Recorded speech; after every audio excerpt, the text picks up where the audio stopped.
The Vampire Stream. What up, Fight World? It's your boy Ego, and I'm back with some more boxing. The Vampire Stream. Oh man, we're gonna see if this works. I don't know what happened with the last two streams. YouTube has been hating on the stream. They've been hating on the Stream King. The Vampire Stream.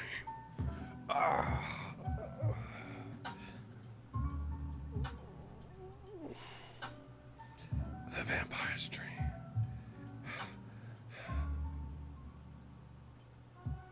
Hey, we killing. Old media get killed. Old media is getting killed. We killing old media. They do me dirty with no notification. That's what I'm saying. I know it's not just me though. YouTube got hella shit they trying to work on, fucking up shit, other shit in the pride. Oh my gosh. Why won't you guys leave me alone on Twitter? I was just trying to enjoy my Easter, relax, and y'all won't leave me alone about this Amir Khan shit, bruh. I feel Amir Khan quit. If you don't agree, that's your business. I think he quit. These dudes like they're trying to force me to feel what you talking about. He looked like he quit to me. See, and I'm not even being harsh or rude, but you gotta look at it. Amir, there was a point, if you really watched the telecast, he said, Khan owe me $35. If you really go back and watch the telecast, he didn't sound good in the fucking fight. They had to, in the ring, in the corner shit, after one of the rounds ended, and Virgil Hunter's like, how you feeling? And he was like, oh, okay. And he was like, oh, my leg is broken. He said something. I don't remember what he said, but he said something was injured and something was hurting. And then Virgil was like, all right, just, tough it out. It's okay. Don't worry about that. Khan he looked like he was contemplating. I'm telling y'all. He looked like he was saying, just go back and watch the telecast. Don't take my word for it. Go watch the telecast. He was complaining something wasn't feeling right, or this is before I'm not even talking about the low blow shit. I'm talking about before that. Before the low blow. He was like, my leg hurts or something, just go watch the telecast. My leg is broken. And then Virgil was like, don't worry. Listen, no one's gonna, okay, put it this way. I told you this a lot of times on my stream. I have this thing a teacher told me when I was young, and the teacher they said something like a student said I made fun. I don't know. I don't remember what it was, but it was something childish. I was probably being an asshole or something. And then the teacher says, you shouldn't do certain things, blah, blah, blah, because perception is reality. And I never understood that as a kid. I'm like, I'm thinking in my head, like in one ear, out the other, like, what the fuck? Either I did it or I didn't do it. I don't care about perception, blah, blah, blah, blah. But what she said is true. Like R. Kelly, the perception is he likes little kids, like little girls and shit. So that's affecting his current career. Like, this is not about R. Kelly, but I'm just giving you an example. The perception from a lot of people is that he likes little kids. You feel me? So people are going to look at it accordingly, especially with people's testimony. There's nothing, he hasn't been jailed for it. Like, there's nothing like super concrete other than testimony, that indicates that this is, but that's the perception, so it could be true, but even if it wasn't true, he's still living life as if it's true. That's what that means. You get what I'm saying? Like, people, they start looking at his songs and shit. What you mean age ain't nothing but a number? Motherfucker talking about seems like you're ready. That shit sound nasty. What you mean? Either she ready or she not. What you mean seems like you're ready? What the fuck does that mean? The perception.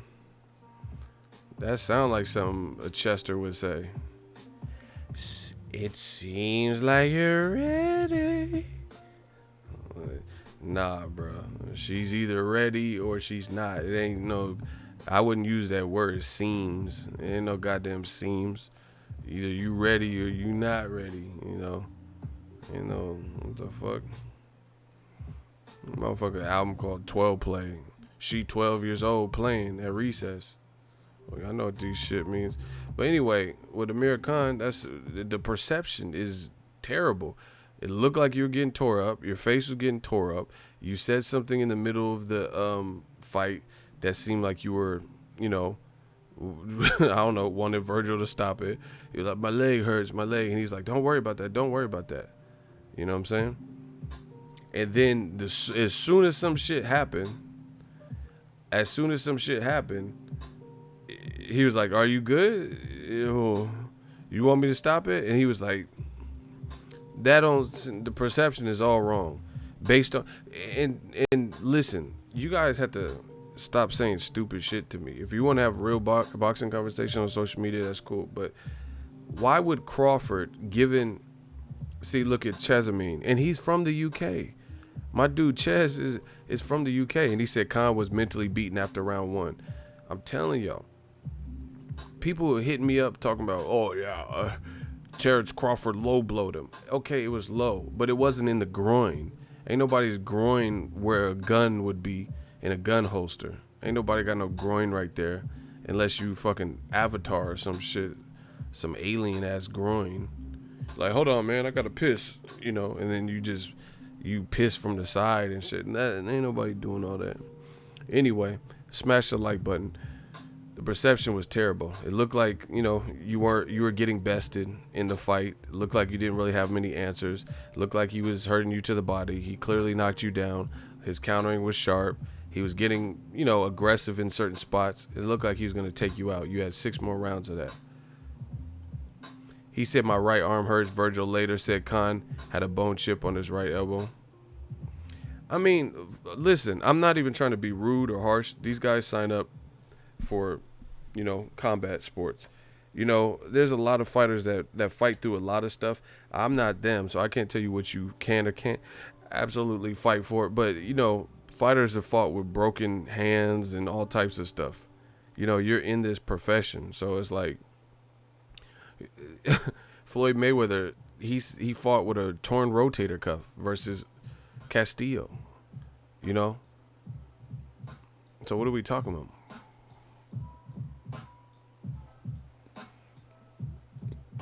And he won the fight. Lomachenko fought with a fractured hand, broken hand. Wilder fought with a broken hand.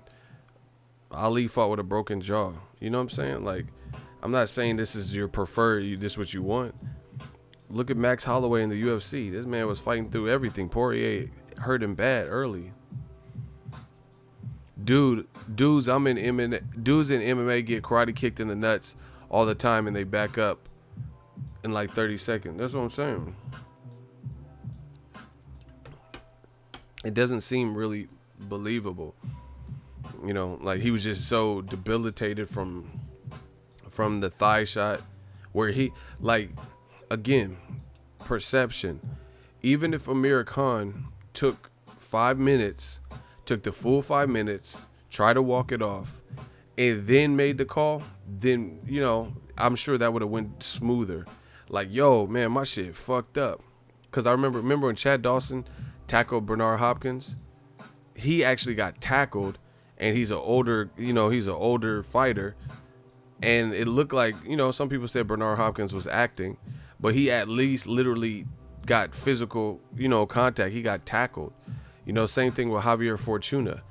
He fell out when he was with Adrian Granados, fell out, and they said he hit his head on the table. So, it'd be one thing if it's that, but you get punched in the face for a living, you get hit with 2 pieces, and then the thigh thing just puts you out. Like, it didn't look that crazy. You know what I'm saying?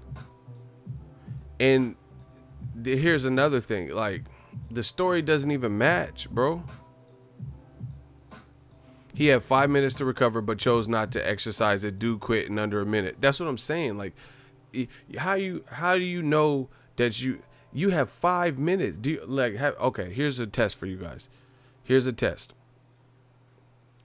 Go after this stream and meditate for 5 minutes. Meditate for 5 minutes. Cause I've done it. One time I started off like I was like started off trying to meditate. You know, I seen this thing from Oprah and other people. They're saying they meditate.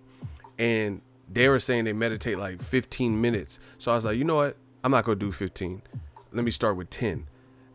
I sat in pure quiet and like, well, you know, had some little certain music, like not music, but sounds, nature sounds or something. And I was just trying to meditate.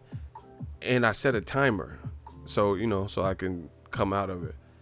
And I was like 10 minutes. And I was trying to get us relaxed. You know, it takes something to actually meditate. So I was thinking. And then I'm like, God damn. I looked. It had been like 2 minutes and 40 seconds. I'm like, God damn. I feel like I've been not moving and not saying that for hell long. So you have to build to it. Like there's sometimes I use steam. You know, you can use steam's real good for your face. So sometimes I get like steam water, and then I wrap a towel and it like clears out your pores. I wrap a towel around and I let the steam, you know what I'm saying? And then it seems like it's plus it's super hot, you know what I'm saying? But time seems like forever. You know, time is relative. So that's what I'm saying. If you guys ever just like done something like rested for 5 minutes, or just don't rest, don't fuck with your phone and all that, it's a decent amount of time. Like, I mean, I'm not even a fighter, but I played like baseball and got hit in the dick or nuts or whatever with the ball, like a fast ball, no cup, no nothing, just savage, just you know what I'm saying? And somebody pitched and it hit me, you know what I'm saying? So it's like that shit hurt, but it's pain. Like, pain doesn't just stay there forever, and depending on what you're doing. Who's Ron? Bro, I was mad as fuck. I bought the pay-per-view before T.O.'s fight and tactily quit. Then Khan quit right after. Then the pizza I ate made me throw up. Fuck was going on. Hey, I'm not trying to laugh at your pain, but that was funny how you just summarized all that. This man said the pizza made him throw up. That shit hurted. Yeah, he was trying to either get Crawford disqualified, or he was thinking it would be like a no decision, no contest. But it was after 4 rounds, so they're gonna just tally up the scorecards. But when you're in the heat of battle, you don't necessarily know what round it is and all that. So, to me, you guys can say whatever you want. Like, it would have been different at the very least if Amir Khan would have waited the 5 minutes. How do you know you're not good in the 5 minutes? And the other thing is, everybody's like body is different. We can play semantics and bullshit, but I've seen fights, similar situation, where a person was losing a fight, and as a result, the opponent kept hitting him low, like on purpose. Brandon Rios versus Anthony Peterson, Zab Judah versus Miguel Cotto, Joseph Igbeko versus Abner Matas. They were purposefully Felix Tito Trinidad versus Fernando Vargas. That's like 4 or 5 fights or whatever that I named off the top of my head, where people were deliberately getting hit low, and it wasn't like some accident. I don't even know how Abner Matas kept fighting Joseph Igbeko. Go watch that fight. The fight was competitive, and that takes something like that takes something out of you, because you keep getting hit low, and then you're starting to get frustrated from it and stuff. Andrew Galata, exactly.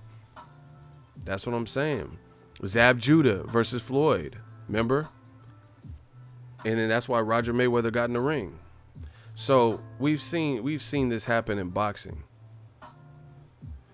Oh, Chaz is on. He's on it. He said he was good enough to give interviews a number of minutes after the fight was off. Dude's plan backfired. Clearly. Here's the other thing. That's a great point. But here's another thing. I've been hit in the nuts, it doesn't feel good. Trust me. I've been like, you ever just like fuck around as a kid or something, you wrestling with somebody and then they like knee you, or whatever, or you get hit with a baseball, like the ball hits you, or a little kid swings a bat or something at your shit, one of them plastic bats, all that shit hurts. But guess what? When you really get hit in the groin, it's like an unbearable pain. Remember how De La Hoya was rolling around on the ground after B-Hop hit him?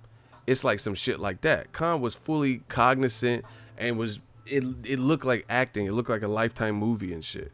Do you get what I'm saying? Like he's clutching his stomach and then coming up and acting. Man, you see, Zab Judah was literally on the ground like go watch it. Go watch Zab versus Cotto if you don't know shit about boxing. Zab was really on the ground on some shit, rolling around. Khan was standing up through the whole thing. And it just the position, the punch land, it didn't look like all that, man. You guys can say whatever you want. I don't know why you guys keep hitting me up with this shit. And either way, he lost by TKO. So that's not going to change. They're not going to change this to a no decision. Unless one failed a drug test or something. You know what I mean? That's why you seen Crawford's face. Crawford had his arm up and he was like... Because he knew that Khan was finding a way out. The other thing that I don't understand why people keep fucking bothering me with this thing is Amir Khan was badly losing. I don't know what y'all watch. Somebody said Khan was winning the fight after the first round. So I don't know what y'all be watching, but I seen Khan was getting dogged. To me, I don't know what y'all seen. I don't know if you order the ESPN Plus pay-per-view or you try to stream it and maybe all the people look pixelated. I don't know. But from what I seen, Khan was getting dominated. He was getting hurt. He was getting beat to the punch. Crawford was quick. And like Crawford, that motherfucker's sharp because Crawford had, I told you guys this, Crawford had Khan looking like Freddie Roach Khan. And that's not a good thing. Because with Freddie Roach, he was offensive. But he wasn't mindful. He wasn't like cautious or anything. See, at least Pacquiao's reckless, but he got a chin. You feel what I'm saying? Like Pacquiao get hit hard, he be hitting his gloves and shit. Khan get hit hard and he's like out. You get what I'm saying? He was looking like Freddie Roach Khan. Like he's just fighting off pure instinct, guts. Every time Khan's losing the fight, he does the same thing. And that's not a good thing. Because it's easy to know. He always be like, come on. Like, we know you're hurt. You're wasting energy. You know what I'm saying? Or he does this thing where he does like this shimmy. Like where he's like, sidestepping, like moving laterally with his hands low at his waist and stuff. He does the same thing. Pacquiao does the same thing. When he gets hit, he start hitting his gloves together like when Marquez was rocking his shit. Not the knockout. I'm talking about like when they were just chunking him in the second fight and stuff. Pacquiao, like we know what that means, Pacquiao. He was catching you with some heat rock. Yeah, some people were saying Khan was winning, all types of crazy. I don't know what y'all would watch, to be honest. Shout out to Ritz. He said, glad you said it because I wanted to point out how Khan was far too aware of his surroundings to have been shrieking in pain from a low blow to the point it'd be stopping a fight. That's what I'm saying. Bro, if I get hit in the nuts, I don't care who's around. You stop, drop, and roll. You know what I'm saying? Like that shit really hurt. Like it's like even if you watch like America's Funniest Home Videos when little kids have a bat or a piñata or something and accidentally, because they're blindfolded, accidentally swing and hit the dad because he's too close, and you see how the reaction is. And this is like a little kid who's trying to hit a piñata and they're like, oof, you just hit the deck type shit. Khan was like,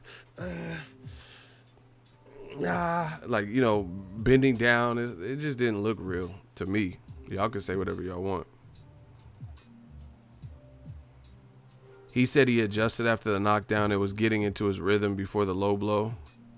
What rhythm? I don't know. That's what I'm saying. I don't know what y'all was watching, because round 5 was a real good. Round 5 was a good round for Crawford, and he started hurting it. I think it was round 5. I'm pretty sure it was round 5. He had a triple jab. Crawford.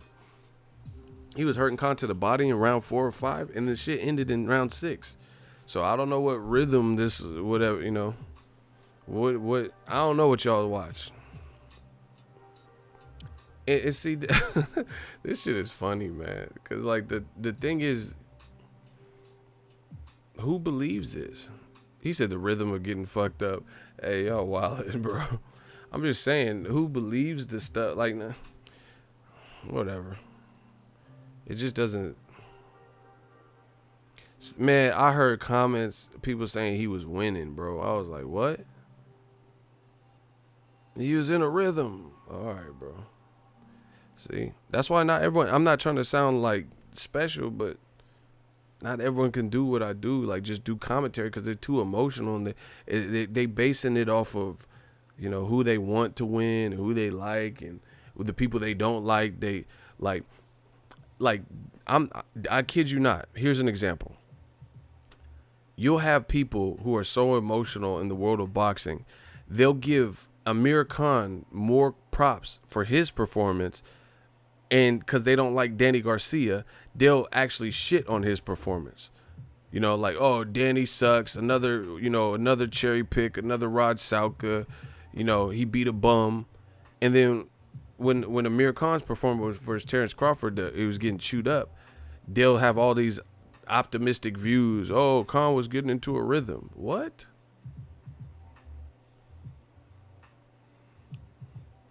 A block Khan Aguero or whatever. Block Khan. Yeah, so it's just weird. That's the nature of boxing. If you like a fighter, some people they'll give more props to Khan for his performance, and he quit, than Danny Garcia, who was shining and looked real good and sharp, you know, but they'll find something wrong. It's mind blowing, almost mind blowing. You know, how are we giving more props to a guy who like bowed out of a fight than the person who looked good in their fight and won? Man, I'm not arguing with that dude, bro. He's wasting everybody's time. But so yeah, that's what I see him. See, that's what I'm saying. All that dumb stuff. I've seen Khan fans say the only reason Danny beat him was a lucky punch. Yeah, so listen, for anybody who says some stupid shit like that, you know it's like old media or man fans and stuff like that. What's the point of any of these fighters doing a 8 to 10 week camp if it's all determined by luck? Just explain. If the outcome of fight is predetermined by luck, then why are these guys doing 8 to 10 round? I mean, well, 8 to 10 rounds of sparring and 8 to 10 weeks of fight camps and shit. If luck is the deciding factor, like, oh, hey, you know, I got caught with the lucky punch. And how's there a lucky punch if you have defense? How the person land the lucky punch? Well, how come nobody in 22 years landed this lucky punch on Floyd Mayweather that put him out? See how stupid these things sound? It's a lucky punch, and that's what we going off of. But nobody landed this on Floyd in more elite level fights and longer.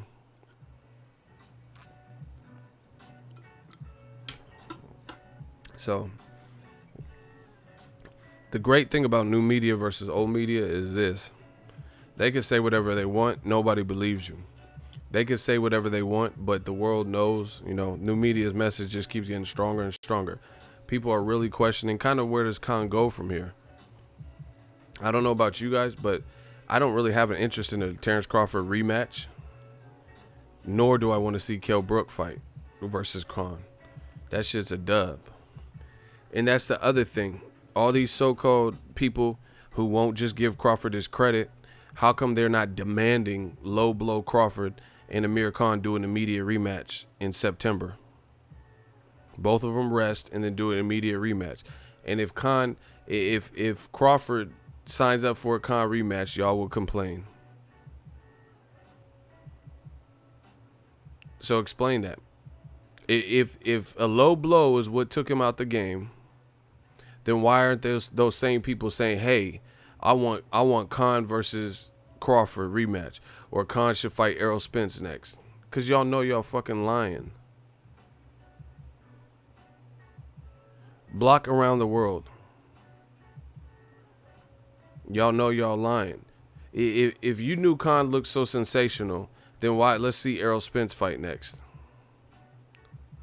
If this is a low blow, okay, Crawford, he's a dirty fighter or whatever dumb shit y'all saying, then why don't we just watch Errol Spence versus Amir Khan next?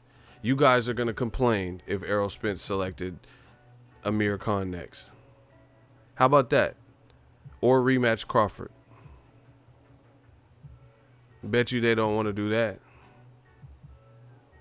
because they know they're lying. And see, that's the thing with old media. We're going to find out somehow, some way. Somehow, some way, it's going to be a matter of time before we find out that you capping.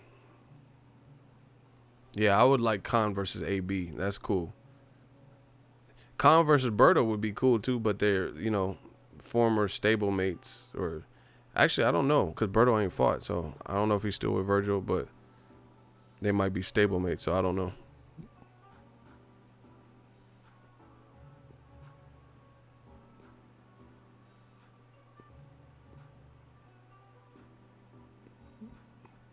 Are we watching a taped telecast? What does that even mean? Like, this is not real time? Is that what you're trying to say?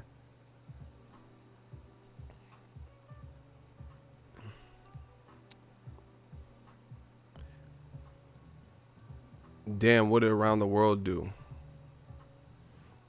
I have a sixth sense for trolls. Trust me. They all say and sound the same to me. So I can tell. So anyway, that's what it is with Khan. Y'all can believe whatever you want. I'm pretty much done with it. Like, if you really believe that Khan was doing all this and he didn't want to weigh out, then don't complain if they rematch, and then push for a rematch. Because I guarantee you Crawford is not, he's a competitor. He going to try to finish what he started in round one, if that's what y'all really think. And that's not going to be good. And see, listen, I'm not saying I know everything. I'm not saying I know more than the trainers and shit like that. But if you look at my Twitter, I told you Crawford should have been more aggressive. He hurt Khan, and he was like picking his spots and still being intelligent. Khan was not really, he didn't work his way back into the fight, but it was giving him time to recover. Khan, he could, he's been hurt before, so he give him a little bit of space, he's going to try to recover. Crawford, in my opinion, should have been more aggressive. Khan don't have an inside fight game. That's why I don't understand why Bomac was telling him to box. That shit was taking too long. And then ultimately it crescendoed and ended like this. I don't think Khan had anything for Crawford. And if you look at the timestamps of my tweet, I said this. You heard him, and he was never back in the fight, like the rhythm or whatever you guys are talking about. But you allowed him to use lateral movement, which crescendoed into him, using this escape route of the low blow. Whereas if somebody said this is Khan's x-ray after, y'all tripping, bro. Somebody hit me up, said this is Khan's x-ray. They said this is Khan's x-ray after the Crawford fight. I don't think y'all could see there's like a break in the bone. Like, what the fuck? Hey, y'all really tripping though. What the fuck kind of? Hey, y'all tripping? Don't. Wow. Yeah. Hey, y'all tripping.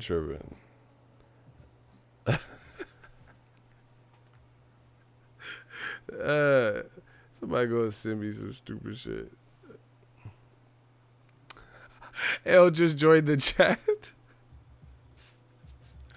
I got people coming at the word. I'm like, here, look.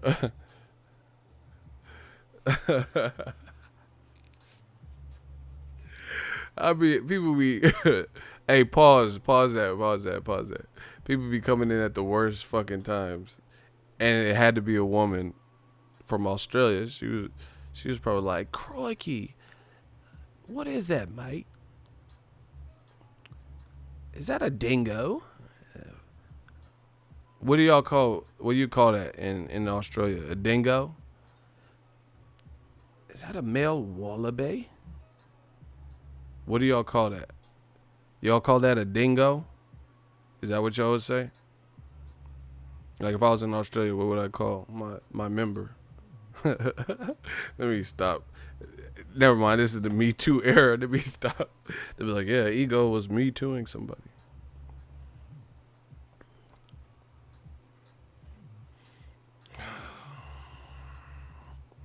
Y'all think is Al blocking fights with Crawford or the PBC fighters themselves? I don't think it's either that, bro. Errol still hasn't fought a top PB. Oh my god, bro.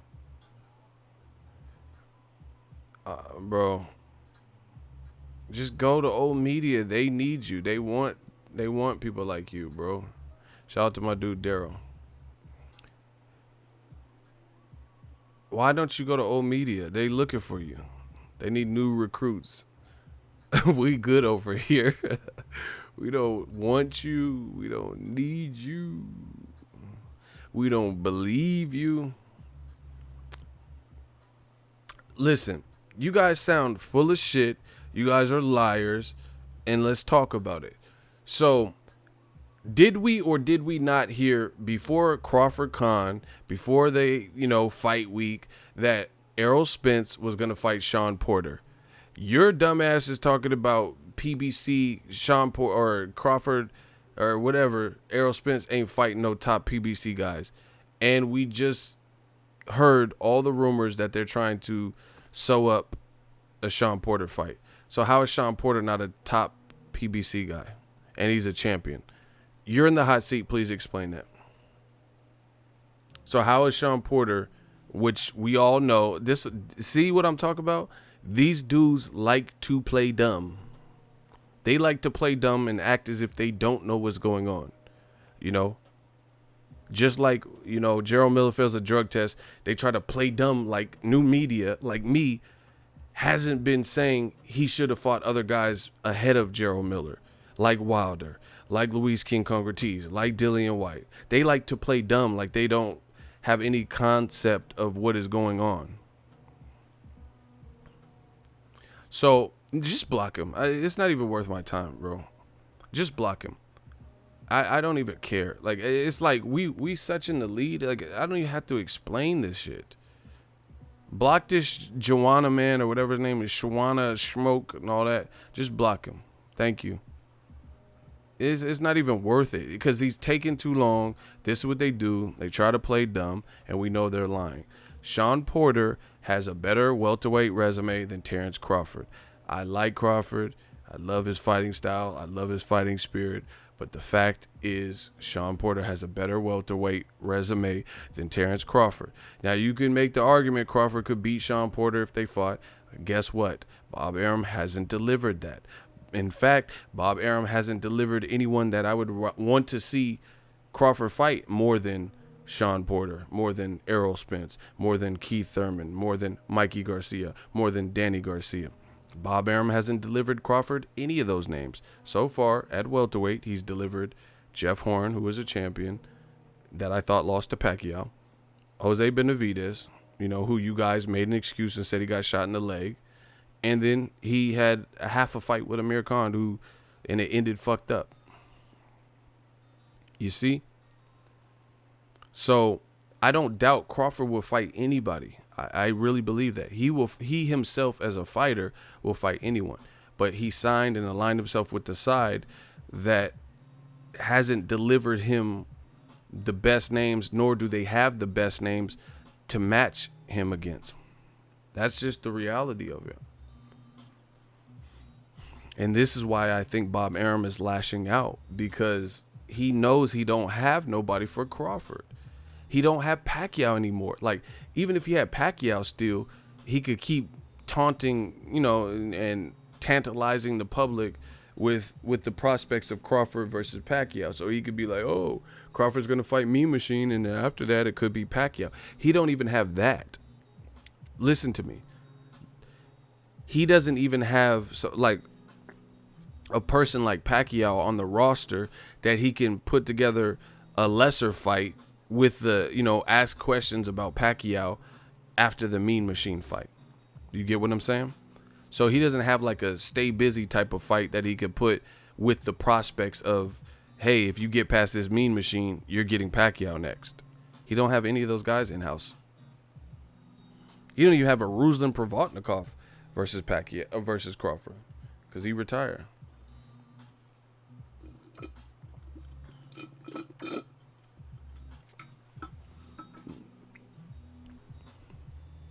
So that's why I think he's lashing out. Listen, I don't know what level of boxing fan that each person is, but stay connected. You're off the mark. He says, what is Keith Thurman doing? He had one fight and disappeared. He just fought in January. Like, what do you guys expect? He literally just fought in January, and we've all heard that they might fight Pacquiao. What do you expect from him? Like, honestly, January, February, March, and it's April. You said he disappeared. What are you talking about? He fought mid-January, won, and then he's, probably in negotiations right now. Y'all talking about this is crazy. Meanwhile, Anthony Joshua hasn't actually fought since last year versus Povetkin. So what are you talking about? Keith Thurman has been in the ring sooner than Joshua. Joshua ain't fought since Povetkin in September of last year. You guys have to chill out. They want him to fight every month, apparently. That's what I'm saying. Like, man, I don't even care how few people I have. I want people who are willing to, like, respect the boxing game, learn, good insight. That's what I really want for boxing, bro. Rios ain't with Top Rank anymore, though, so they don't have him. Rios is with Al Heyman, and he's promoted through Dazn. And he just lost to Humberto Soto, so nobody want to see Crawford versus Rios. Yeah, so they don't have him. They don't have Jesse Vargas. They don't have Brandon Rios. Mike Alvarado just got knocked out. What are they going to put? Crawford versus the guy that knocked out Mike Alvarado? I think that was a 140-pounder anyway. Mean Machine didn't look great in his last fight. That's what I'm saying. He said they're going to give him Hammer and Hank Lundy Part 2. That's what I'm saying. They really don't have anyone. And the worst thing about it is Crawford is too damn good. So you're going to immediately know, based on who he's opposite, if it's a horrible mismatch. So it's like a victim of his own success type thing when they don't have nothing.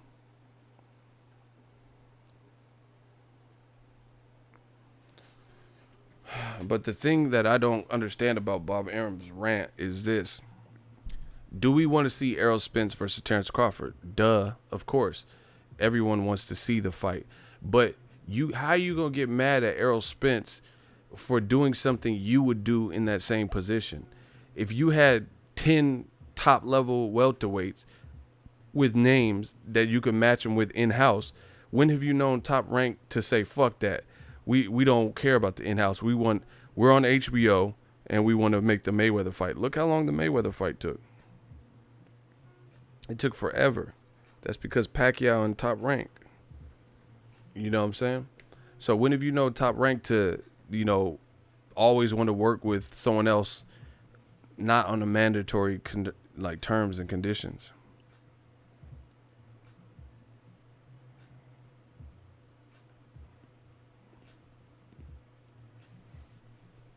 And I think that's the reason for the mounting frustration.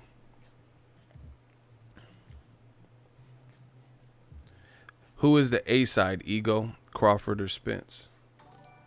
I mean, right now it's closer because they both are still, starting to get to the names in the welterweight. Crawford just got there and Spence was avoided. But Spence is probably the A side now because he has, I would say, the more commercial success. He did solid numbers with Lamont Peterson, let's say 11,000 there, something like that at the Barclay.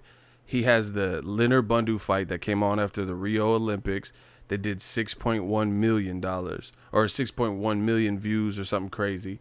He did 50,000 and he already did a pay-per-view, which we'll see if they release the Crawford Khan pay-per-view numbers. But I would honestly say, unless ESPN, I think Crawford Khan probably did less than Spence versus Mikey Garcia on Fox pay-per-view. I don't know because they haven't released the numbers. So this week, let's see if they drop the numbers. Because, ESPN does have a good fan base, but I don't know. They didn't really promote the fight too much. So I don't know. We'll see what the numbers, if they get released this week. If the numbers don't come out this week, they don't want you to know them. Period. Because it don't take that long to get, the basic pulse of the pay-per-view numbers. But anyway, I would say Spence has a little bit of an edge in the A side shit. We'll see what Crawford Khan does for pay-per-view. But here's the kicker. Al Heyman is aligning Errol Spence to take off on Crawford and to really become the welterweight star. And Al Heyman has the resources, the power, the connects, and the stable to do it. Top Rank does not. So even if you thought Crawford is the A side, because like I said, it's closer right now, he won't be. There's no way he can be the A side unless you're going only off of skills after they make these PBC fights if Errol Spence keeps winning. There's no way. There's no way. Because if Errol Spence continues on the path that he's on, it's only going to get bigger. PBC has the names and they have guys with belts from Keith Thurman to Pacquiao to Porter. And if they do Pacquiao and Thurman, that consolidates the WBA. So that becomes like one super champion as opposed to two people with the WBA. Sean Porter has a WBC and Spence has the IBF. So if they do make Sean Porter versus Spence, which is the rumor, then he'll have a chance at the WBC belt. If he gets past Sean Porter and they do Thurman and Pacquiao, this becomes like a tournament. Porter doesn't have the WBA, he has the WBC. I just said it. Thurman and Pacquiao have the WBA. Thurman and Pacquiao. Thurman the super champion, Pacquiao the regular champion. Anyway, this becomes a tournament, if you will. And there's no way Crawford would be the A side, again, unless you're just going off of him having a high skill set and ring IQ, when Errol Spence has the option that if he gets past these guys, he'll be collecting belts. How can you be the A side? Then Wilder should be the A side. Joshua's biggest selling point is that he has more belts than Wilder. That's why people were saying he's the bigger star. That's why people were saying he's the A side. Look, I got all the belts. So if Keith Thurman nabs the WBC and then they consolidate the WBA with Thurman and Pacquiao and then he fights that person, then he's definitely going to just keep growing and ascending and climbing up the ladder. Or even if he didn't go after that belt and he fought Danny Garcia and then later went off the belt, they can string this out. They can, they can make it however they want. Because I don't know if they would just put him in with back-to-back. I don't know. I don't work for them. So, meanwhile, Terrence Crawford, with who he's aligned with, they don't have those names for it. They don't have it. They don't have the names for him. So Bob Arum's going to have to give in and then try to work with Al Heyman or something. But the thing I don't understand is this. If you want to work with someone, why are you talking bad about them? How does anyone believe that is a smart strategy? That you're telling people anyone who will listen to boycott the other promoters. You can't hit like this is it's petty and it's childish and it's passe. It's like Bob Arum's tactic is seeming real dated. You get what I'm saying? Like, for example, if Conor McGregor fights Nate Diaz in a third fight, and I'm like, man, Conor, you shouldn't like him as a person. He attacked the bus. Don't watch the fight. I have a popular channel that covers boxing and fights.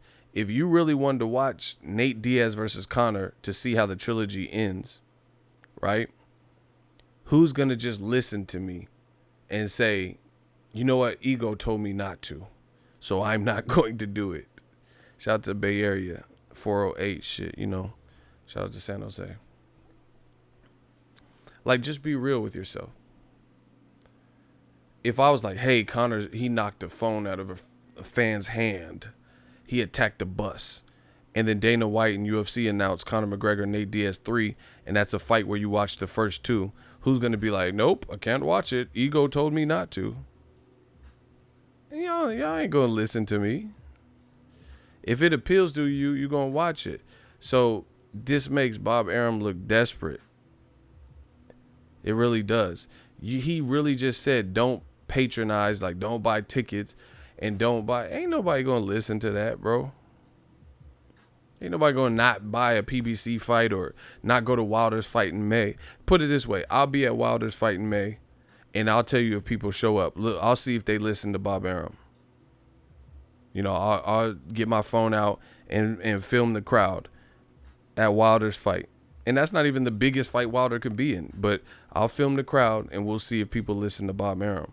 That's what I'm saying. If an event is big, if the fight's big, we boxing fans. I don't give a fuck about pissing contests and Cold War. I want to see fights. I'm going to the fights that as a fan that I want to go to, but as a businessman for my business, I'm going to the most impactful fights that'll give me the most views, that'll be the biggest events for my channel that you guys want to see.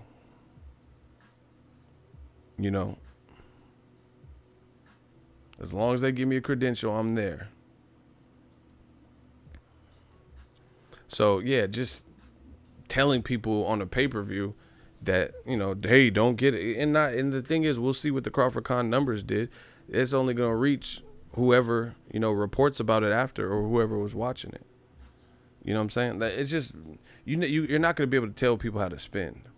If parents can't stop their kids from dating a certain boy at school, can't stop your daughter from, dating some bad boy at school, why do you think you'd be able to stop people from watching a fight that they want to see? Like, it goes deeper than that. If you from Texas and you fuck with Errol Spence and he about to fight Sean Porter, are you going to be like, hey, this is not, Bob Arum told me not to watch this. He said don't watch it unless it's Terrence Crawford. That's petty. No one's going to do that.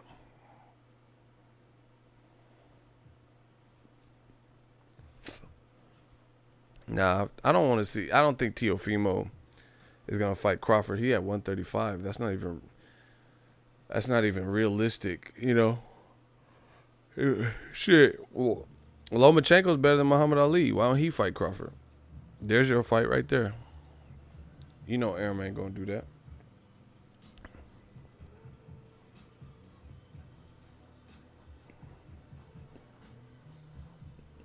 So anyway, I don't think PBC is really doing anything that no one else won't do.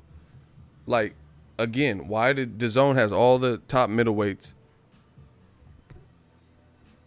outside of Jamal Charlo? Why didn't they send Golovkin to fight Charlo on another network? Why didn't they put Canelo versus Charlo? Why didn't they put Daniel Jacobs versus Charlo?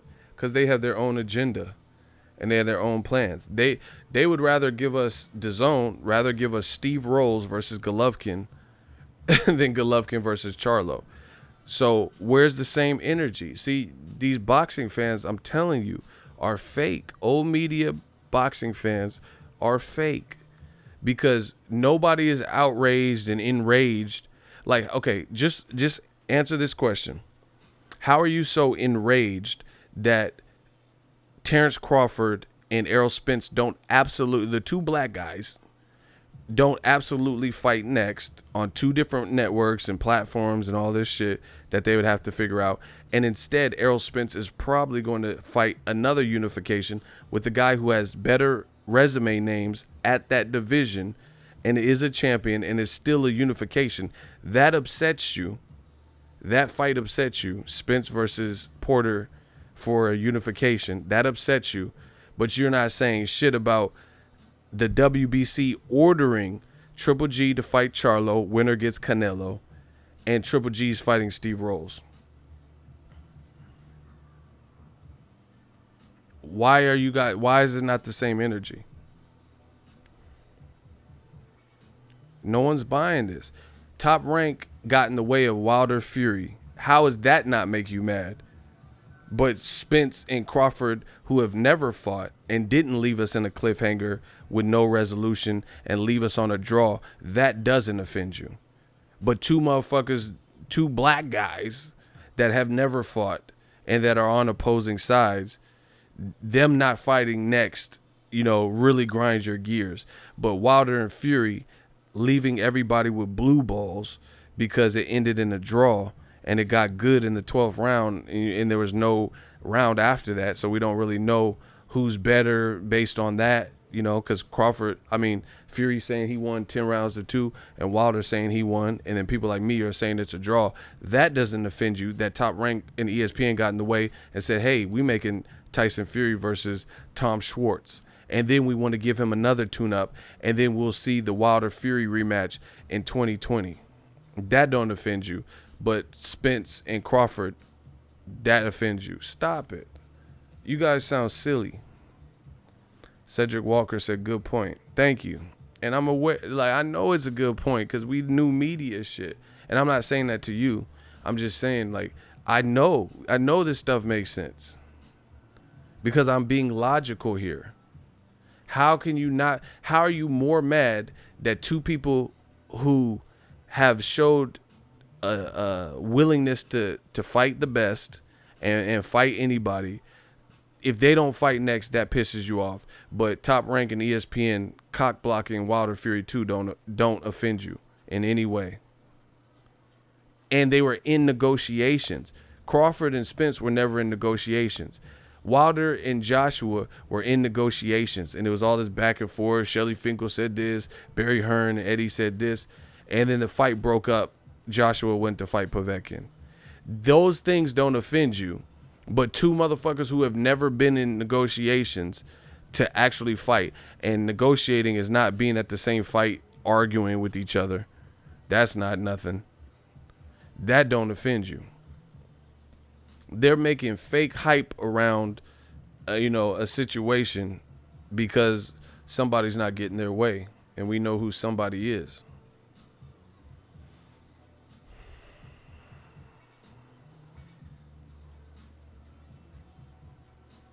Shakur Stevenson looked good, real good. He made that tuna or whatever step up look like it wasn't shit. ESPN/Aaron wouldn't be in this situation if they didn't have a petty racist agenda. It's easy to see this stuff. Like I said, listen, you can't see this is how people act when things don't go someone's way. then people want to get mad and act like they're the captain of, like they're a champion of this cause. Like I'm just a hero, and like, put it this way. I don't have any kids, but let's say I had it's tax season, and all of a sudden, I want to claim this girl's kids, so I'm all about the kids because I want to claim them. That's ulterior motives. I'm not doing this because I want to, because I really like these kids, these ugly ass kids. I'm doing it because I want to claim them on my taxes and get money. You feel what I'm saying? And that's kind of the same thing. It's like people will act like they're standing up for what's right and standing for a cause, and I can get that. But you got to look deeper than that. If you are standing up for a cause, like your cause, your plight, you know what I'm saying, is the best, need to fight the best, I could rock with that. But if it's inconsistent, then I know you're lying. If you stand up like let's say WBC and VADA. If the WBC says we're the clean boxing program, you must enroll or you can't fail a drug test or your fight's canceled, and that's their plight and that's what they're trying to clean up the sport, then I commend them. But say let's say I had the EBC, I had my own Egos Boxing Club, and I was saying, hey, we're all about drug testing, and then someone who's real close to me fails a drug test, and then I don't suspend them. Then there's more to it because it's not consistent. So the same thing with this situation with Arum. He's saying, oh, Al Heyman is blocking Spence versus Crawford. We all know it's a good fight. Duh. He's saying that it's all about the best versus the best. But you can't say that your plight, the best versus the best, when you just got in the way of a negotiation that you had nothing to do with the first fight in Wilder versus Fury 2, which is the best versus the best, and it would have provided the fans with closure. And you're preaching all about the best versus the best, but you prevented a fight from happening that falls in that category of two of the best heavyweights fighting each other, giving the fans closure. I don't believe you. Why would I believe you if you got in the way of the best versus the best? Make that make sense. So your whole goal is to make the best versus the best, to bring boxing back, and everyone else is the bad guy who doesn't want that. Then why did you get in the way of Wilder Fury? Why is Tyson Fury fighting Tom Schwartz? It's the best versus the best, right?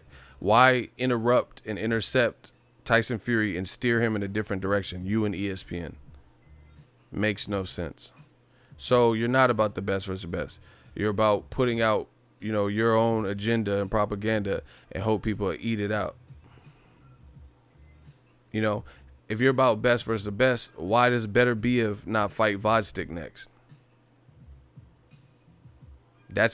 That'll help shape the light heavyweight division, and it'll get rid of the need of having two champions, and it will only have one. Out of those two people, it'll be one person with two belts. Now we're talking in the light heavyweight. Then Kovalev could fight Yard and so forth, and then the winners can meet, stuff like that. Good morning, Ego. You're like the Energizer Bunny. Yeah, it was just Easter, so I'm the Energizer Bunny. You keep going and going and going. I told you, I'm destroying new media. I said I'm destroying new media. I'm destroying old media. You already know what it is.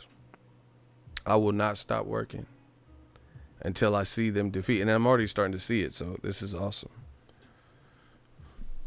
So, yeah, you can't act like you're on this crusade for the best versus the best, but then you stopped Wilder from getting the Fury fight.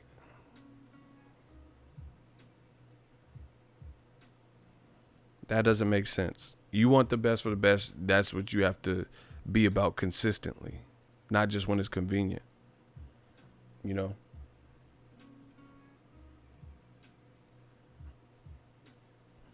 Bob Arum hasn't been consistent with that. So to me, I think he knows the Spence fight won't be next because we've all heard, like I said, people are playing dumb. We all heard the rumors and rumblings that Spence was going to fight Porter in the unification. So Bob Arum's throwing this massive fit to try to get people on his side to see it his way because they know it's a great fight. See, basically what Bob Arum is doing is playing off casuals and playing off the emotions and the emotions behind, human psychology. We all know there's nobody disputing Crawford versus Spence is a good fight. Nobody.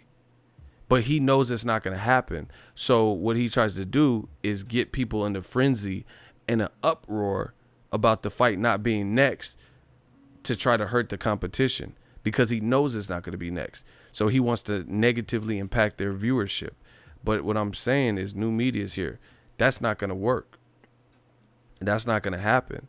If it's a good fight and it resonates with people, then it's going to resonate.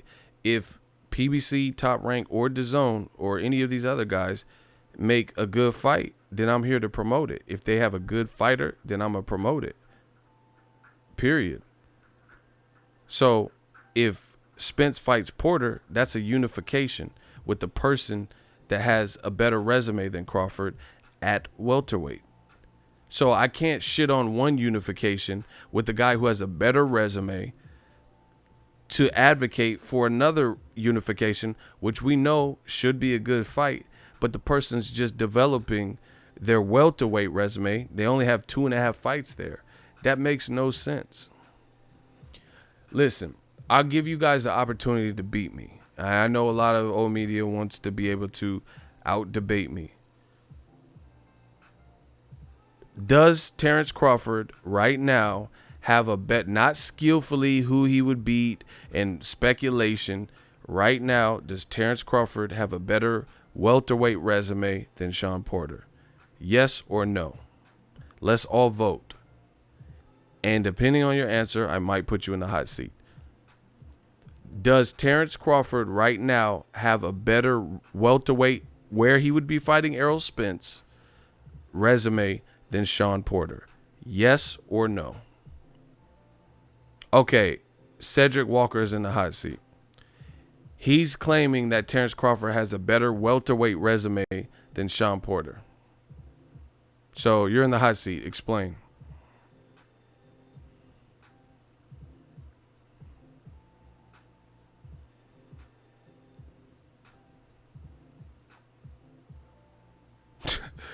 Old media is funny, I'm telling you. Cedric Walker, explain how Terrence Crawford has a better welterweight resume than Shawn Porter.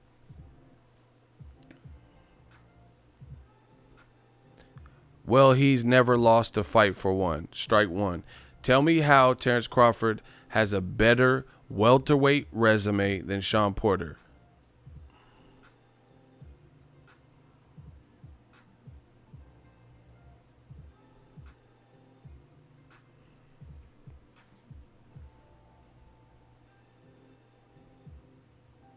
Ron C said, what? These dudes, I told you, they don't know. Hey, bro, these old media is desperate. My dude RTD said, how is it even possible for him to have a better resume? What the fuck? Bro, I'm telling you, boxing fans are so emotional. They don't care. They don't think. They just, because that's what they want. So you want that work. That's the standpoint that you want to argue. So I'm waiting for the answer. Cedric Walker, you have 10 seconds. Tell me how Terrence Crawford has a better welterweight resume than Shawn Porter, as you suggested. You said, yes, he does, so I would love to hear it. 10 seconds on the clock. Cedric Walker, you're up. 9 seconds. Shooters, please get ready. 8 seconds.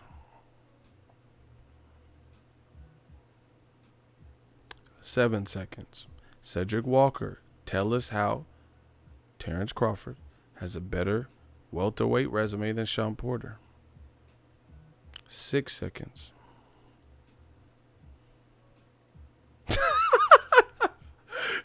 Hey, my dude RTD is funny as shit. He said, all right, Usyk has a better...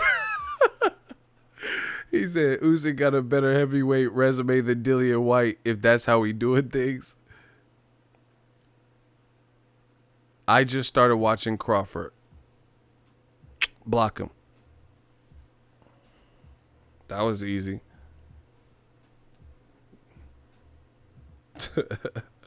Oh, man. I don't know who Porter is. That's what's up. You're going to know who my shooters are when they come for you. Bad boy, bad boy. What you gonna do? What you gonna do when they come for you? Nobody now kicking over, eh? Police now searching no way. I that show the man in the old way. I chin it up in the way. Bad boys. What you gonna do? What you gonna? It don't matter. See, some guys, they just like to waste time and troll. Whatever. That's why we invented the time. Listen, old media ain't fucking with it. No matter what they try to do, either one, well, they're always going to look dumb doing stuff like that because they don't. You're doing all this to get the center stage. People are waiting for intelligent rebuttal or conversation or argument. Then, because you're trolling or playing, they don't get that. So it makes me look better because my point holds up and you have nothing else to do but to waste time. And then you're on a timer, so you only have a certain amount of time that you'll be allowed to waste. This is what I do full time. I don't have no kids. I don't have no babies and shit. So I could do this. I could stay up. I could do whatever the fuck I want. I could stay up till 5 p.m. streaming if I want. So today I got time, cuz. Like, this doesn't bother me. I don't have to waste no time. If I didn't have time to do this, I wouldn't do it. You know what I'm saying? Like, I wouldn't be on the live stream right now if I had something to do. I don't have no doctor appointment, my schedule's clear, So there's only so much time they can waste anyway because we put them on a timer. Ego, did you talk about the people mad at your Crawford video? Nah, I don't know. Man, I didn't even look at that. Like, I seen, I woke up and had 69 dislikes and like 200 likes or some shit. I don't care about that shit, bro. Because once again, some people just read the title and get mad. Oh, he said something about Canelo. Whatever. I don't care.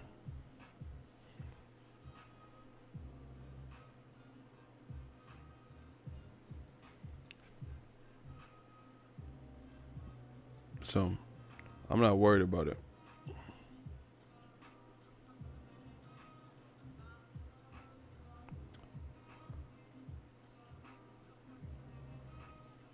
Man, we grinding.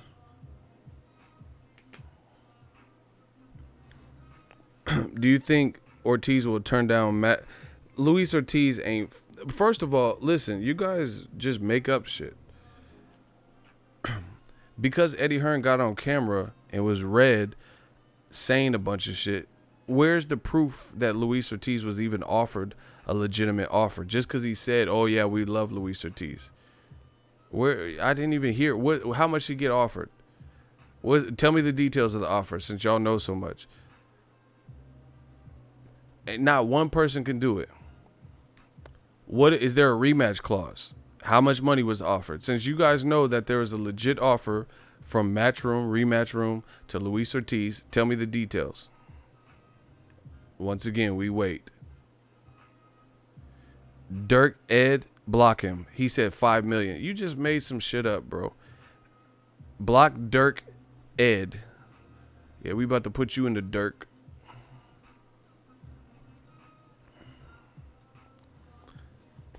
That's what I'm saying. You see how these dudes, hey, this block list, this block list, bro, I told you, we have a zero tolerance policy.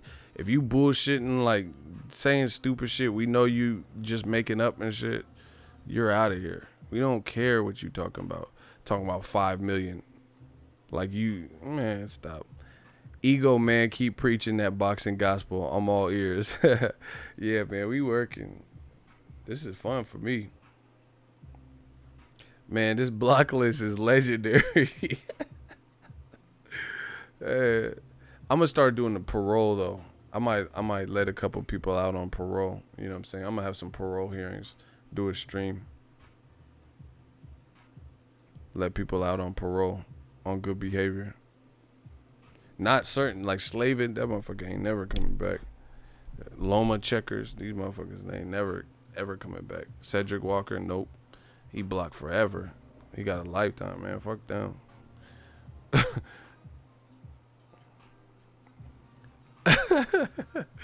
Hey, my dude RTD is all one.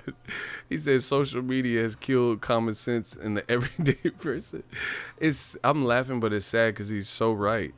To have common sense now means that you are a special individual. Some of y'all motherfuckers, bro, it's really a gift. You know, these dudes will say anything.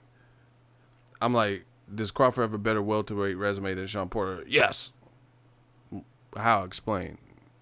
Oh, no, I'm not going to. All right, whatever. Will Book said, getting dressed for work. I'm in tears, ego checking. He's early. Bro, we got to. These dudes is out of control in this boxing. They like little Bob Arams just ranting and stuff. Oh, man. This is fun. Shout out to 92 G's. We just some 92 G's out here. Gang, gang. Common sense is genius nowadays. Hell yeah, bro.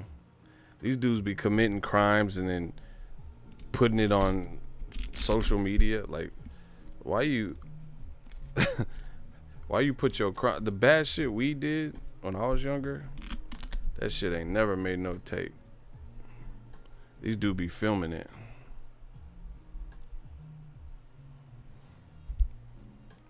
Why block your supporters, fool? Step up. Oh, we gonna show you. Hey, cursor, hit step up with that. Hit him with that 2-step. Bow. Oh my gosh. Yeah. Here come the hot stepper. Get it? I said, here come the hot stepper. His name was Stepper. Bars. Here come the hot stepper. Murderer. My shooter's gonna shoot you. Murderer. We coming. We coming. I told you, old media. It's the same dude and shit. Oh, he said, step off. Exactly. Here come the hot stepper. Murderer. My shooter want to shoot you. Murderer. Hey, we cut. Oh my gosh. My shooters be. Oh my gosh. Oh shit. My shooters be. Here come the hot stepper, murderer. Oh my gosh. My dude's like Sicarios. Oh my gosh. Young Sicarios. We be waiting. The Vampire Stream. The Vampire Stream.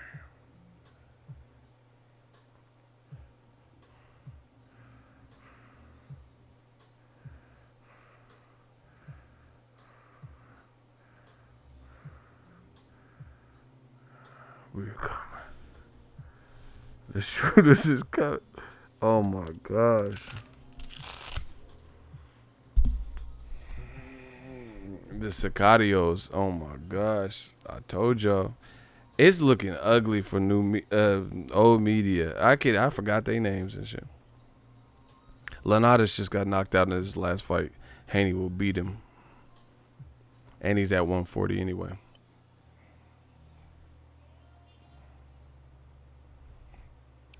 Ortiz's biggest payday ever was $500K.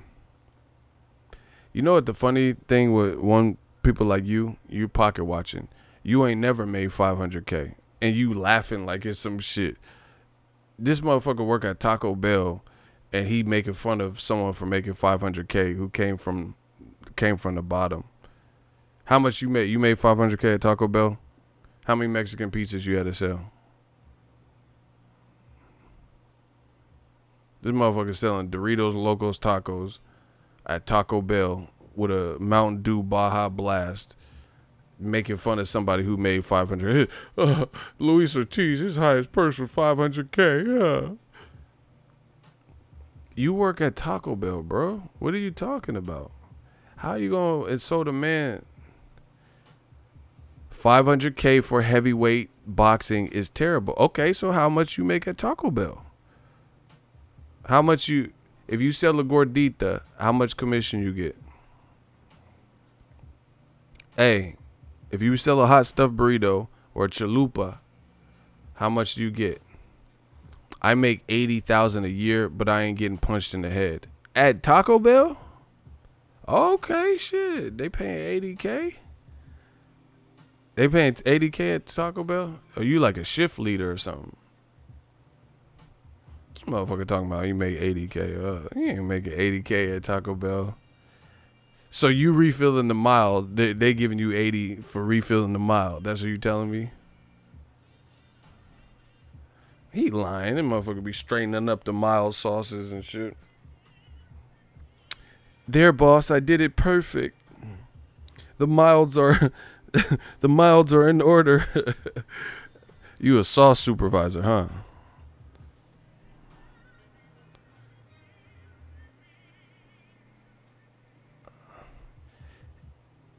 Ego, who impressed you more, Teofimo Lopez or Shakur? Different. They both impress me. Real talk. You know, see, I judge boxing for boxing. Like, they're in two different divisions. They're in two different competition. You know what I'm saying? Like, Teofimo hasn't necessarily got a name like a Chris Diaz in his division. Not saying he wouldn't win, but, you know, we seen Shakur probably elevated with the better competition. So, you know, they both doing their thing. He said, you know, he said he make $8K a year. This dude lying. He said he made $80,000 with the mild sauce. Al Heyman won't allow. See, I know you work at Taco Bell now, bro. He's back with this Al Heyman shit.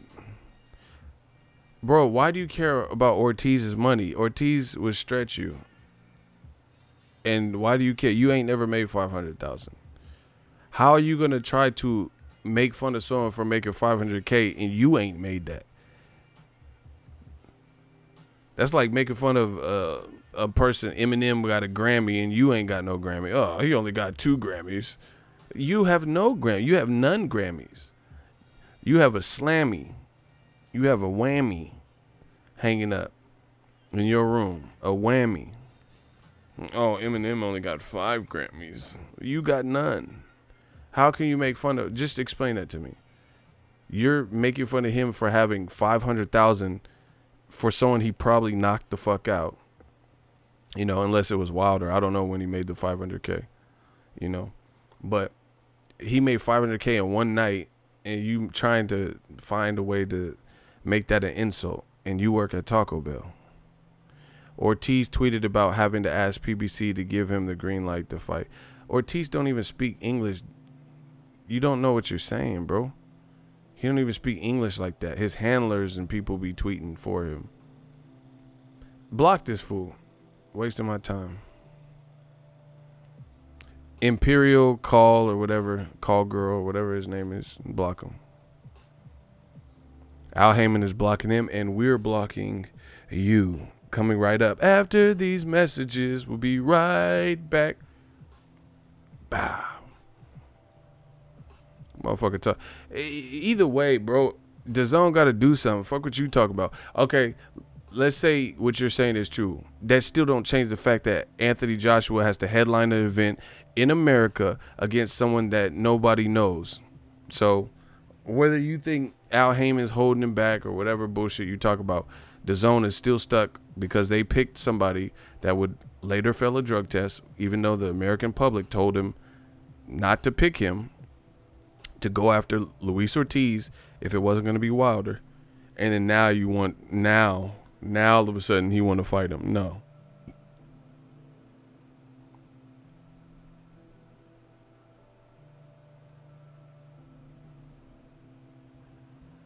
Good morning. Shout out to King Hargrave. These dudes are desperate. Make sure you guys smash the like button. You see, they starting early. Al Heyman's blocking him. You don't know jack about boxing. Whatever. How did he come back that fast? Block banter juice. Get him out of here. It's the same guy. We're not stupid. Anthony Joshua is probably fighting Michael Hunter or someone else that people don't really want to see as a result of Gerald Miller's failed drug test. They selected Gerald Miller. They could have selected Luis Ortiz. Both fighters could have had a full training camp, but they chose the guy who would later fail a drug test. So now they got to scramble, and we'll see what they can come up with. Somebody unblocked him, reblock him.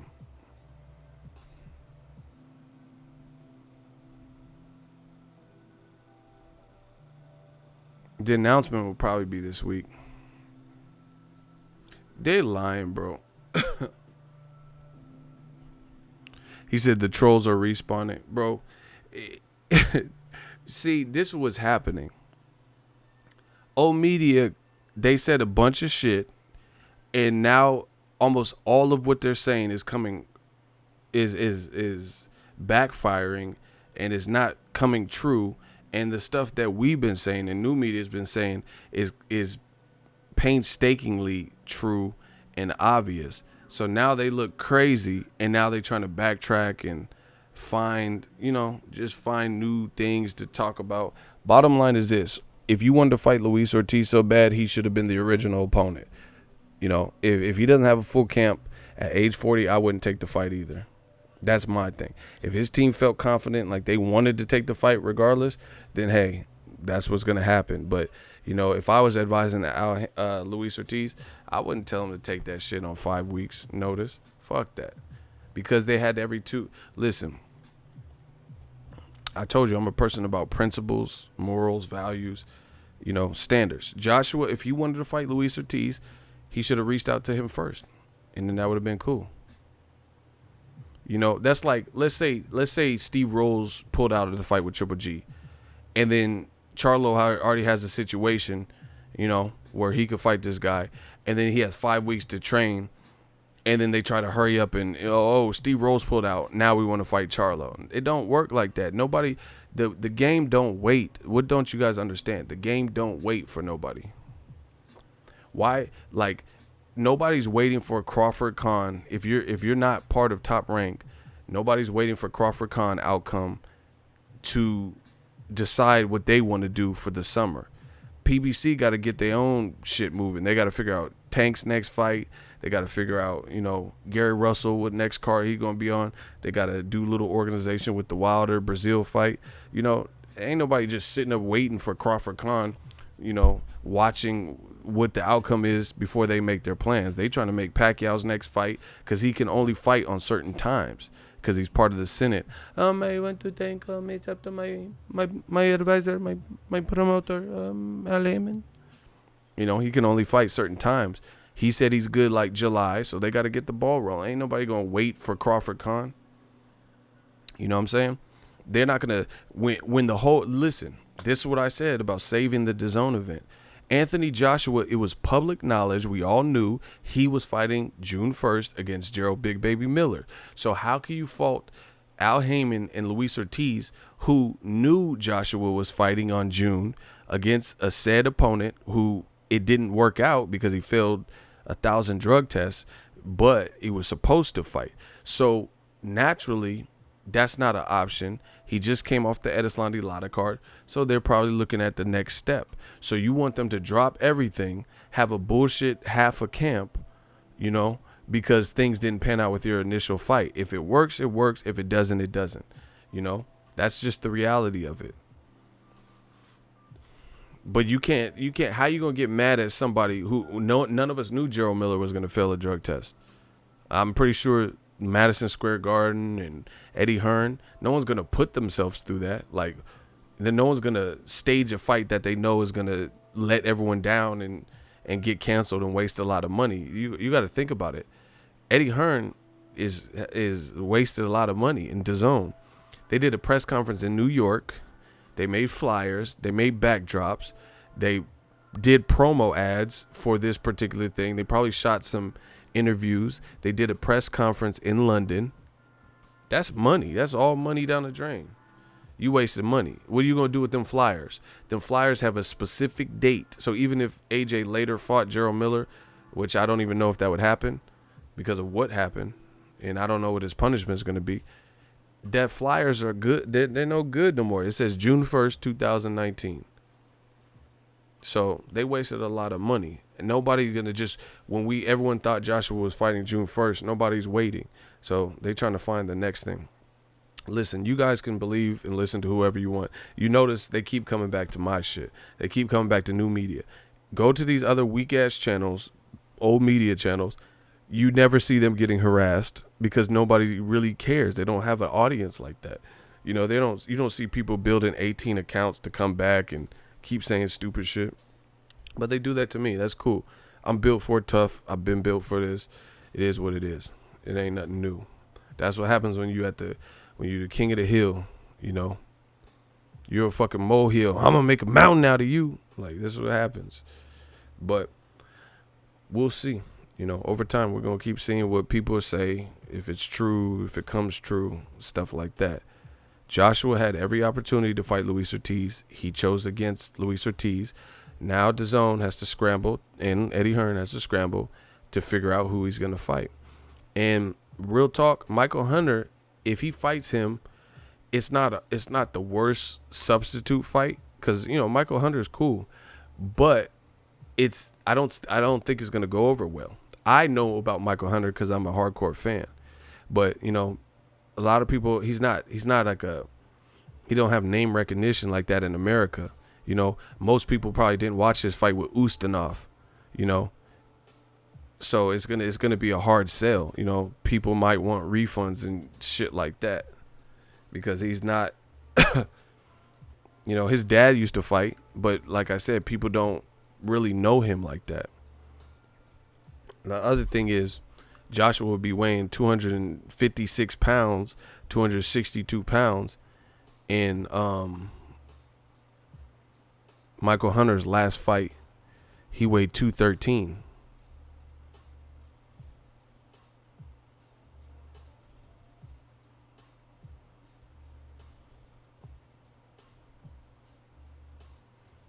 I blocked him. So, you know, it's going to be a hard fight to sell. You know, Michael Hunter, like I said, his dad used to fight. I know more about Michael Hunter than a lot of people. He fought Ustinov, who was probably like 41, 42 years old. Ustinov is a hard guy he's not easy to necessarily stop. Michael Hunter stopped him. So that's cool. But a lot of people, again, he's not a name recognition guy. Also, Joshua spars with Martin Bacoli, and he was supposed to be someone to watch for. And then this is Joshua's sparring partner, Martin Bacoli. Michael Hunter stopped him. So, you know, it's not like Martin Bacoli had hella wins or anything, but that was weird. I hear some cats fighting outside. That shit crazy. It's still going to be a hard sell because, like I said, I probably know a little bit more about Michael Hunter than the next person, you know, like just regular boxing fans. Because, like I said, most people didn't watch the Martin Bacoli fight and the Ustinov stoppage. And some of y'all might not even remember or seen the Usyk Michael Hunter fight. It was on a Maryland card with Lomachenko and Sosa and Vodstik. It was like a 3-way Ukrainian card. These dudes is clowns with these profile names. They don't got nothing to do. Bro, I'm telling you, we are destroying old media. They have nowhere to go. Where do you go when all your saviors, all the people that you used to go to that were spewing out the bullshit that old media spews out are no longer doing videos, or they're no longer doing boxing videos? They're homeless. We killed old media so bad that they're homeless now. They have the trolls, they want to talk boxing too, but they know they can't really coexist with us because they ain't talking about nothing. So they're homeless. They're like vagrants just floating around the digital space.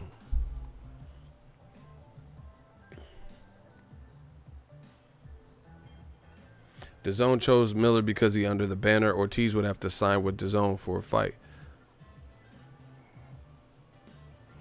Well, it's going to get to the point where DAZN's not going to be able to do that. If they're not generating enough content and enough hits, then I don't really see how they're going to just be able to force people and not co-promote and stuff like that. I don't know. We'll see. We'll see how they do it. He said like Ghost in the Machine. Hey, you a fool. That's funny. That man said Ghost in the Machine. So, like I said, these old media dudes is homeless now. They have nowhere to turn to. Death Row East.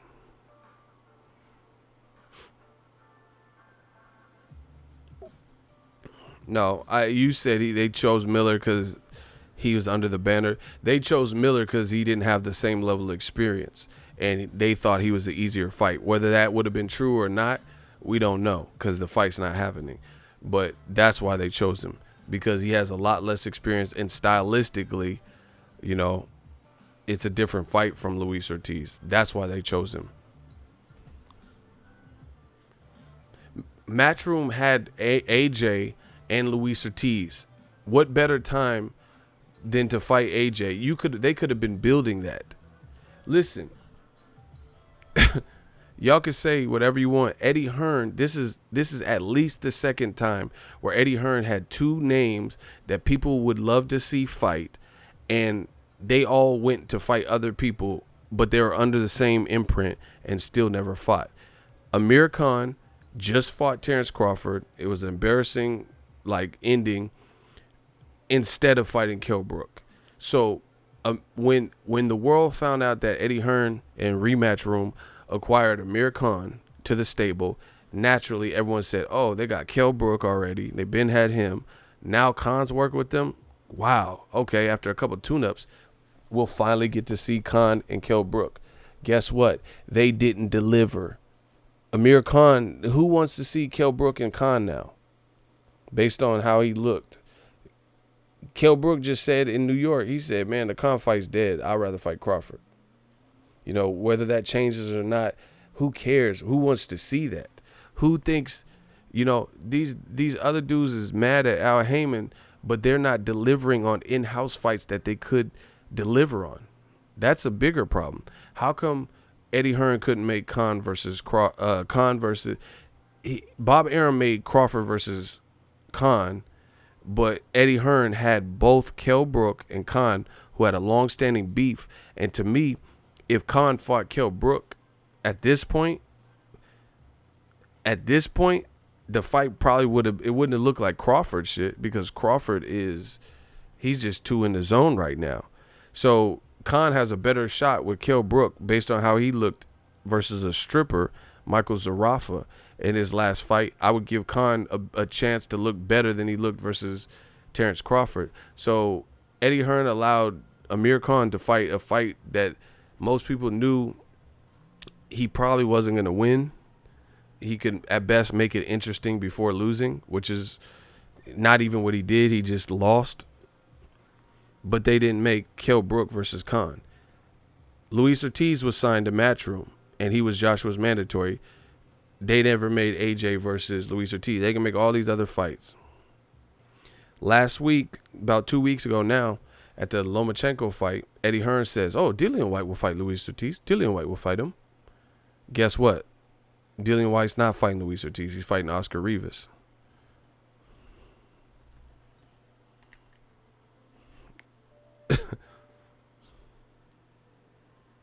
He said a stripper crying. No, see,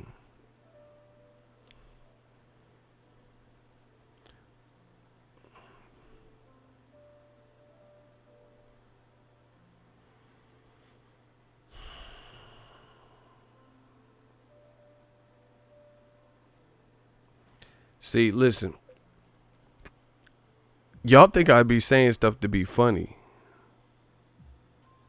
Morning Ego, can't believe you're up this early. Best live boxing channel. Appreciate you. Y'all think Kell Brook's last opponent was a stripper. Y'all think I'd be saying shit. Look, that's him. This ain't a game, bro. That's who Kell Brook last fought. That motherfucker. Look, he got the gloves, the Magic Mike shit. Look. Y'all thought I was fucking playing. I'm not just saying it to insult somebody. The motherfucker is a real stripper. Riding my pony.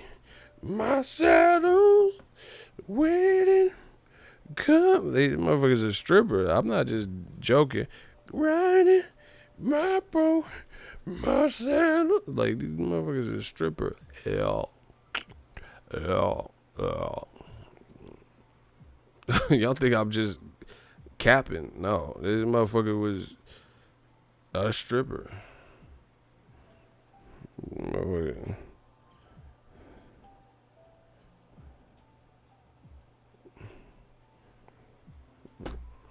That's who Kell Brook last fought.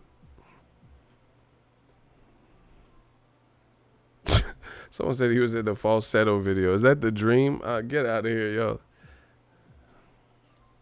Y'all tripping. Yeah, I'm not. See, people think because the way I talk or whatever, like I'm capping. Nah, I'm not capping. I'm being serious. He was a stripper, like for real. You know, like he come out to wow done. Wow done. I don't know if you can take it. No, you want to see me naked. No, you want to see me naked. That motherfucker goes, wow thoughts. Wow. That motherfucker, I don't know if you can take it. I know you want to see me naked. That motherfucker was coming out the wild thoughts and shit, bro. Anyway, I'm out. Fucking y'all talking about. I don't know if you can take it. No, you want to see me naked. Someone said he popped out a cake. Hey, yo, wildin', bro. Bob suck. Y'all wildin'. What the fuck? Bob suck ass, so he has to play the black and white card to get some attention. Good shit, ego, keep them coming. Man, new media's here. That stuff ain't gonna work. Ain't nobody gonna not watch PBC because Aram said it. If it's a weak fight, then people won't watch it. If it's a good fight, they gonna watch it. That's what it is. No matter if it's on Dazn. Like, ain't nobody gonna not watch Canelo Jacobs because somebody said, hey, don't watch it.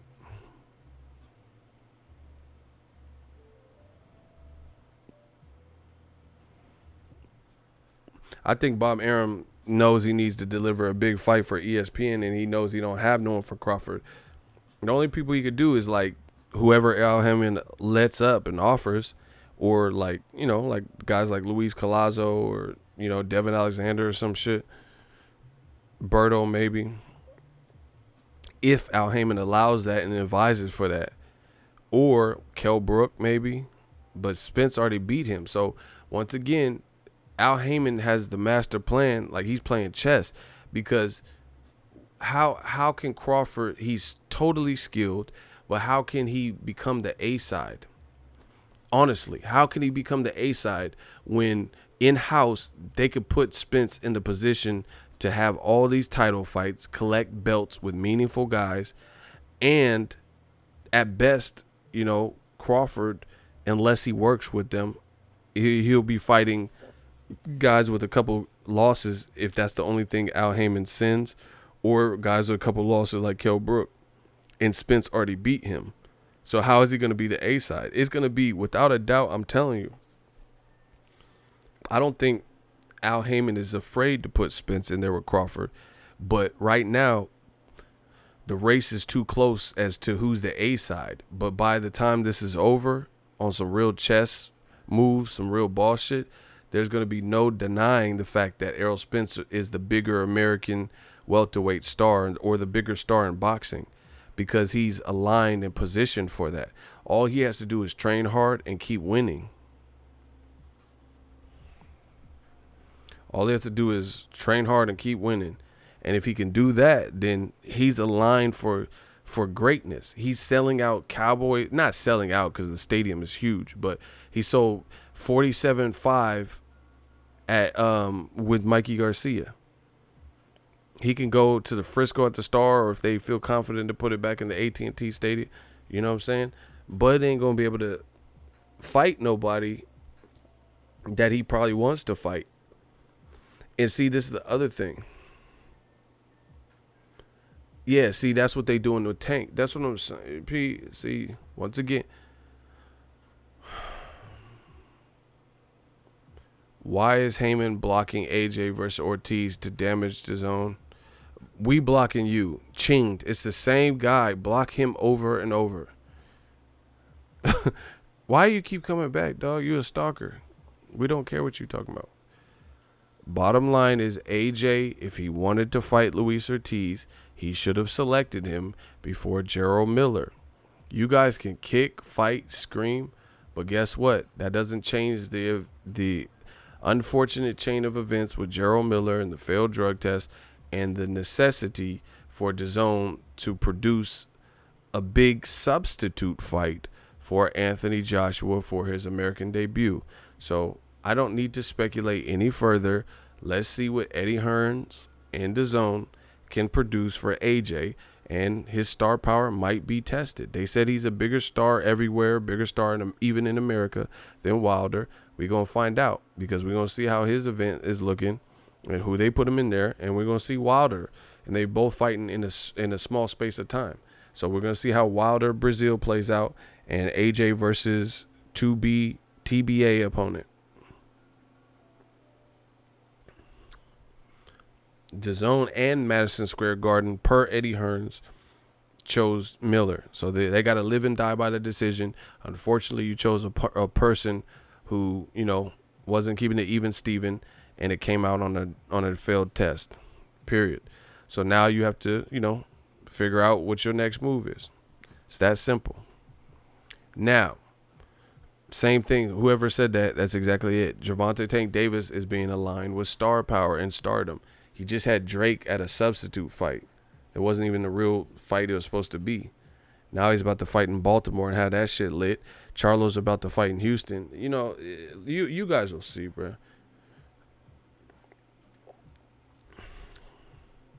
Listen, this is how you know. Here, if I'm lying, do not say anybody's name on my channel, because I don't care. I don't know half these motherfuckers, but without saying any names, because I don't care about soliciting and I don't clout chase.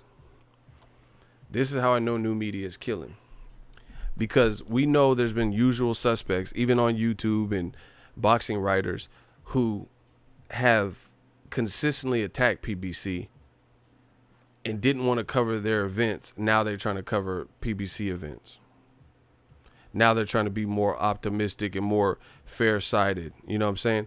Before, these same people were saying HBO boxing was way better than PBC and had the better quality product. Meanwhile, new media, I was saying, hey, HBO is starting to fall off. The commentary is getting crazy. They need to start putting on some significant matches. They need to stop promoting just everybody outside of Americans, like this Eastern European or foreign fighter only, and then showing no love to Americans and shitting on Americans. And they need to stop promoting this all action guts and glory bullshit, Gotti list, And guess what? I was right. HBO folded. They've been in the business for 45 years in boxing, in sports, and they couldn't last because of the decision making, which I called very early on. The videos are still up, but at the time there were people saying, they have, Francisco Vargas and Orlando Salido is the best fight, and Roman Chocolatito versus Carlos Cuadras. This is the fight of the year. They was doing all that in love with HBO, talking shit and hated PBC. Now what? You don't have HBO anymore to turn to. Now they're like, oh yeah, PBC, they have some good fight. Notice how these motherfuckers have to lie and switch shapeshifters. Told you. Talk shit about PBC specifically for years. But now they want to be all in the mix, all in the Kool-Aid, don't even know the flavor. And then the worst part about it is even your punk ass fans have to know that and see that, hey, this dude, for years, I came to this person's channel and they hated PBC. But now they're trying to, report from PBC fights and do this. Like, hey, this look crazy. So that's the funny thing. They purposely made it a thing to not go to PBC fights and shit like that. And now they have nowhere to turn to because now PBC is getting big. So it's the point where like, all right, don't cover PBC fights. Let's see how your channel grows. Let's see how your articles. Don't talk about PBC fights. There's more for me and everyone else. You know, don't talk about if Keith Thurman fight Pacquiao or Danny Garcia fight Pacquiao. You know, when Pacquiao fighting Broner, Leo Santa Cruz fights Gervonta Davis. You know, when Sean Porter fight Errol Spence, shit, don't talk about him. Like you know, you didn't want to talk about him before. You didn't want to praise him. Don't praise him anymore. You know, it's cool. Block Chinged. I don't know why he keeps coming back, bro. This dude's a literal stalker. Chinged. Block him.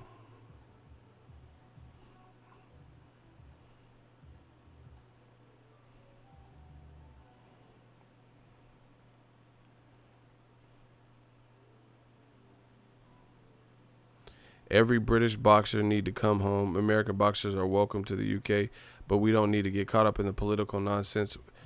We are having a good time in British boxing without shit. They could go home if that's what if that's what you think is gonna help.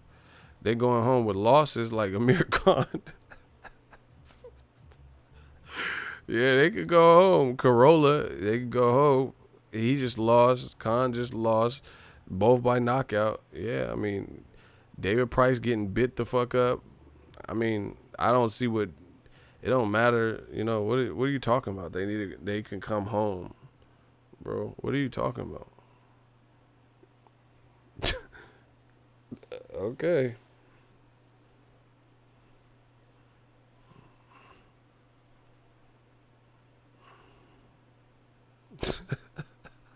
Y'all troll it. Y'all funny.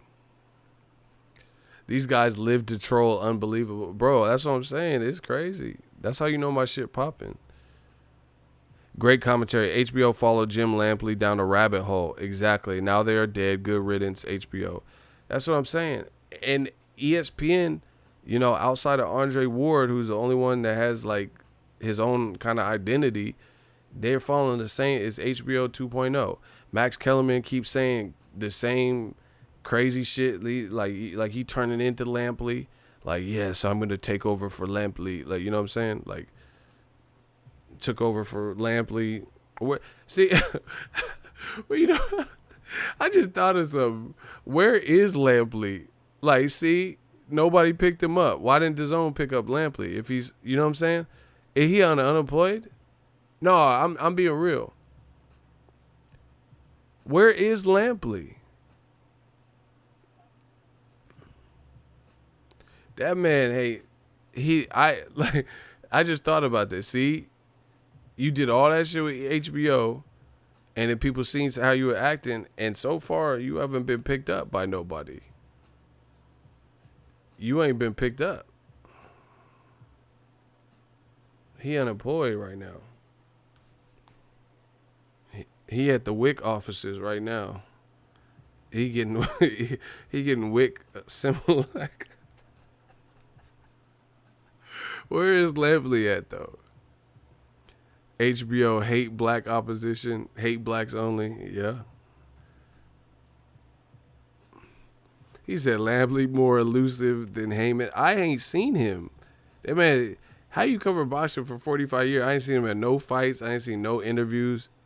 He at the WEC office, man. I know. I can feel it. HBO treated Mayweather horribly. Listen, HBO treated every black fighter horribly. James Toney, or not James Toney. I don't know. Was James Toney on HBO? I know he's with Showtime, but I gotta think about that. But Mayweather for sure. Lennox Lewis. Go watch the Vitaly Klitschko after Lennox Lewis stopped Vitaly. And Larry Merchant's questions were hella rude. Roy Jones, they treated him like shit. But watch the Vitaly Klitschko. He was like, Lennox, before the fight, you said that Vitaly was a basic fighter. What do you have to say for yourself? That's what he said. Like, what? And he was like, yeah, the fight shouldn't have been stopped. He was just saying stupid shit. And Lennox Lewis was grabbing the mic like, I don't know what you're talking about. Look at the state of his face. It was deteriorating. I was nailing him. What are you talking about? I don't know what you talking about. You know, Larry Merchant little ass. Like, Lennox Lewis will knock you out this ring like Celebrity Deathmatch. And then get sued, because that's what the ops like to do. You know, they like to start a bunch of shit and then threaten to sue people and bullshit like that.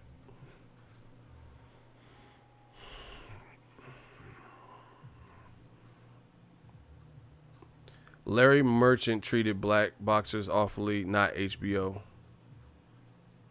No, it was HBO. And they allowed it. So, you know, they employed Larry Merchant. So it was HBO. Fuck that. And Jim Lampley, you know, it is Pacquiao. Bang, bang. Like, Pacquiao didn't even look good versus Clottey like that. And, you know, Clottey was just like this. Pacquiao didn't even barely look good. And they're like in awe with every move Pacquiao. Man, stop it. And then after Mayweather left, it really went down for them. You know, after Mayweather left, they start talking shit and sending shots. Block chinged again. Shooters, get him out of here. He's back. Chinged. Chinged. Block him.